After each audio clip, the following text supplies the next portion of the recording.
کسی نے بہت لمبی چوڑی تحریر بھیجی تھی اور کہا تھا کہ یہ جو ہمارے یہاں بر صغیر میں ہندوستان، پاکستان، بنگلہ دیش میں یا بہت سی جگہوں پر علماء کو جو مولانا کہا جاتا ہے، مولانا، تو کیا مولانا کہنا جائز ہے یا یہ شرک ہے؟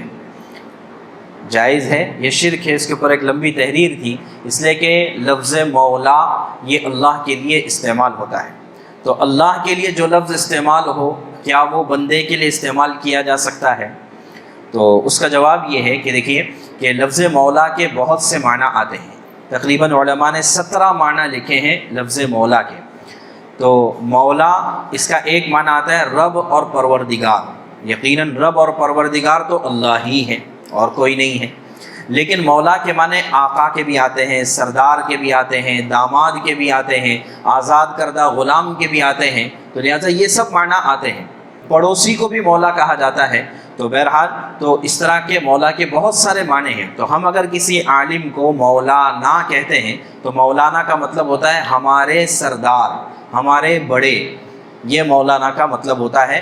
مولا کا مطلب پروردگار نہیں ہوتا، اور یہ صرف معنی کے اعتبار سے نہیں بلکہ ہمیں احادیث میں بات ملتی ہے کہ حضرت علی رضی اللہ تعالیٰ عنہ کی خدمت میں ایک وفد آیا، صحابہ کی ایک جماعت آئی ان کے زمانہ خلافت میں، اور جس میں حضرت ابو ایوب انصاری رضی اللہ عنہ بھی تھے۔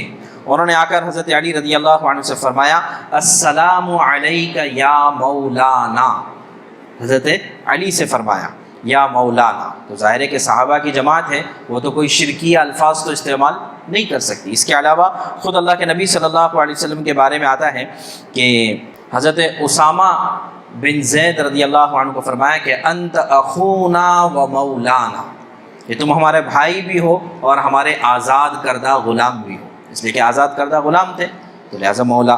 اسی طرح ایک روایت میں حضرت ابو ہریرہ رضی اللہ عنہ فرماتے ہیں کہ آدمی کو چاہیے کہ اپنے غلام کو وہ مملوک نہ کہے، بلکہ کیا کہنا چاہیے؟ تو فرمایا کہ کہنا چاہیے کہ مولایا، کہ میرا مولا ہے یہ۔